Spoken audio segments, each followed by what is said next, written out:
Hemos llegado al final de la semana y les agradecemos por acompañarnos durante todos estos días en los que hemos aprendido cómo andar como sabios.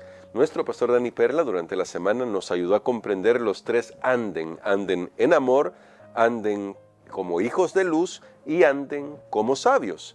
Y es importante esto porque lo que hemos estudiado en esta lección de esta semana de verdad debe confrontarnos con la forma en que vive nuestro mundo hoy.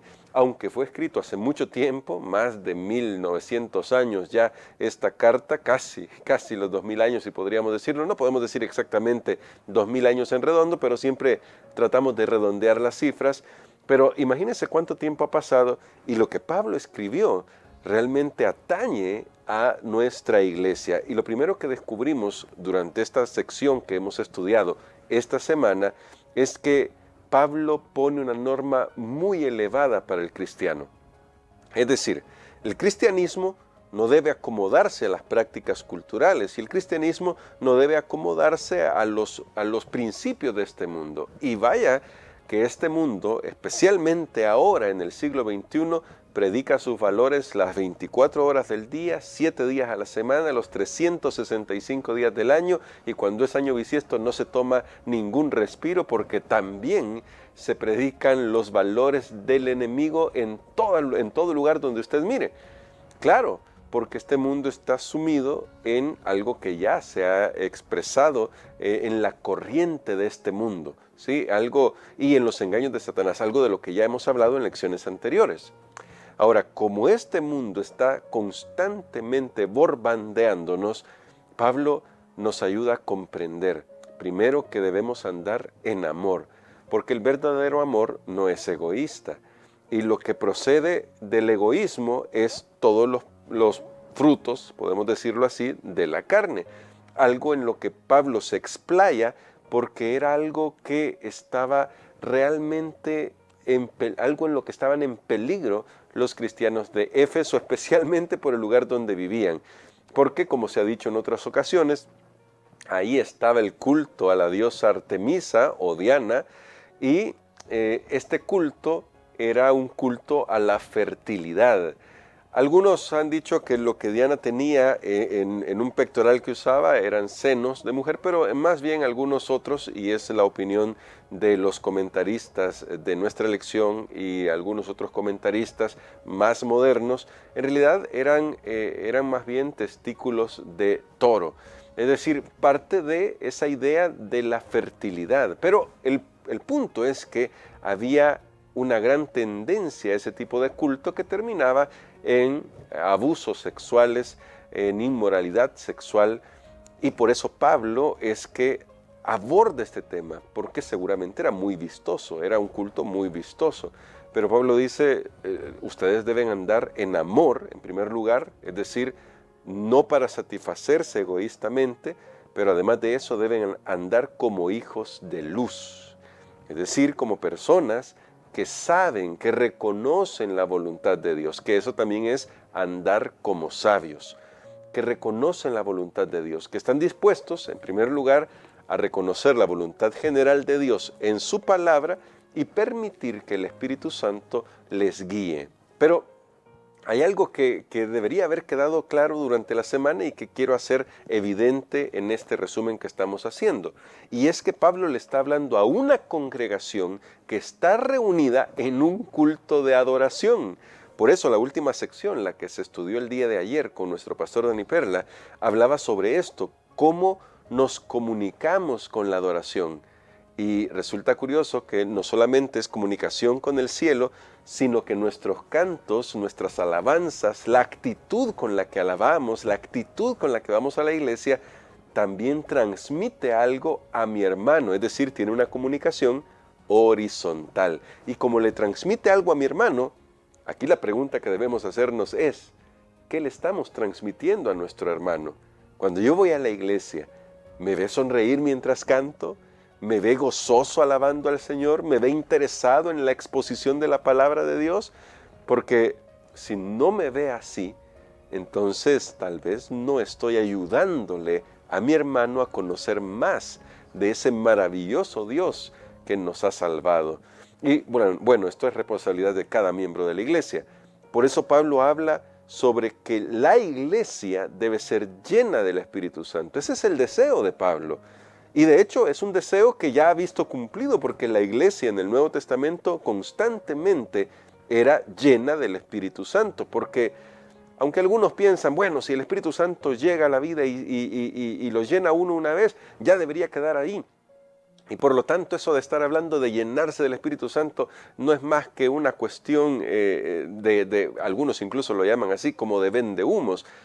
No, porque el Espíritu Santo es una persona a la que diariamente debemos permitirle entrar en nuestro corazón. Cada día debemos tomar la decisión de que el Espíritu Santo llene nuestras vidas. No puede ser de otra manera, porque cada día enfrentamos diferentes opciones, diferentes desafíos en los que debemos elegir.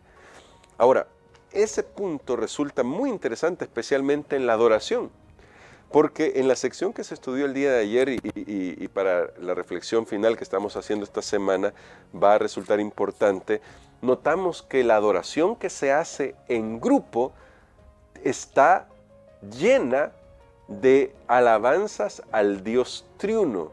A algunos no les gusta ver esto como una evidencia, pero claramente se logra ver. Por ejemplo, el texto que leíamos ayer dice: antes sed llenos del Espíritu de Dios, o el Espíritu Santo, o el Espíritu, en Efesios 5:18. Pero luego, en el verso 19 dice que debemos alabar al Señor con todo el corazón. Este Señor del verso 19 es equivalente al verso 20 a nuestro Señor Jesucristo. Está hablando de la segunda persona de la deidad. Y en el verso 20 dice: siempre dad gracias por todo al Dios y Padre. ¿Notan? Las tres personas de la deidad inmersas ahí en todo el proceso de la adoración de su iglesia. Así que la deidad está allí en la iglesia cuando se adora en espíritu, cuando se da gracias al Padre por todo y cuando alabamos de todo corazón al Señor, es decir, al Señor Jesucristo. Algo muy aleccionador. Pablo no tiene que hablar aquí sobre un tratado teológico sobre la Trinidad o la deidad, para quienes no les gusta la otra palabra, pero lo que está haciendo es mostrándonos que la deidad toda está interesada en la adoración de la iglesia.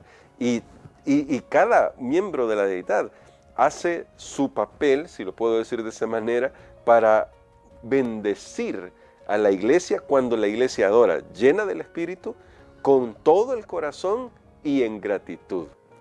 Algo que nosotros debemos meditar mucho. ¿Por qué?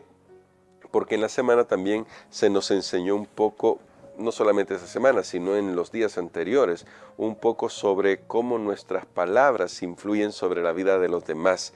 Y es importante que nuestras acciones, nuestras actitudes, nuestras palabras estén tan llenas del Espíritu Santo que puedan bendecir a quienes nos rodean. Todos tenemos desafíos, y algunos más que otros. Y la intención de Pablo al poner esta norma tan elevada no es para que nos convirtamos nosotros en jueces de otro, porque tal vez yo no peco a la manera que peca otro. La intención de Pablo más bien es que juntos, de manera colectiva, nos ayudemos, nos motivemos, nos ayudemos a crecer para que en el nombre del Señor podamos caminar hacia la Canaán celestial. Nuestra sociedad como iglesia, nuestra unidad como iglesia debe reflejar los principios del cielo, y cuando eso sucede, entonces las personas a nuestro alrededor se ven confrontadas con una nueva manera de vivir. Y solo les quedará dos opciones: o aceptar que realmente hay algo diferente en los hijos de Dios, o perseguirlos. Lo digo con esas palabras porque eso es lo que va a provocar. Aquellos que viven fielmente van a provocar el desprecio de otros. Le pasó al Señor Jesucristo, pero de otros que no quieran aceptar la dirección de Dios, para matizarlo todo, ¿no? De otros que no quieran aceptar la dirección de Dios. Y esto es tan importante para nosotros hoy, porque Pablo pone todo esto en contexto del gran momento de la segunda venida de Jesús. ¿Por qué decimos esto? Porque Pablo no solamente les está diciendo vivan para aquí, para este mundo. Nunca es la intención de Pablo eso. Es más, Pablo dice que si, en otra parte, claro está, si nosotros esperamos en Cristo solo para esta vida, pues somos dignos de conmiseración. Pero no, Pablo está presentándonos un nuevo estilo de vida mientras nos preparamos, mientras estamos listos para encontrarnos con nuestro Señor. Así que es un llamado profético a vivir para el Señor. En esto, cada uno tiene sus luchas, pero en el nombre del Señor podemos ser más que vencedores. Necesitamos rendirle el corazón al Señor. Necesitamos que nuestra alabanza en conjunto como iglesia sirva para eso, para que cada uno desee entregarle el corazón a Jesús. Pues si le entregamos el corazón a Jesús, cada uno, como iglesia, seremos bendecidos y fortalecidos de una manera que tal vez no hemos experimentado completamente. Así que el llamado de Pablo es un llamado a la identidad como hijos de luz, hijos amados, como sabios, como personas que andan en amor. Y eso, vaya que se necesita en este tiempo, más aún porque sabemos que estamos más cerca de la segunda venida de Jesús. ¿Quiere permitirle usted, y es una pregunta para mí también, que el Señor Jesús tome el control completo de nuestros corazones? Entonces vamos a orar para que nos ayude a caminar como sabios en el Señor. Padre querido, durante esta semana hemos aprendido muchísimo de tu palabra.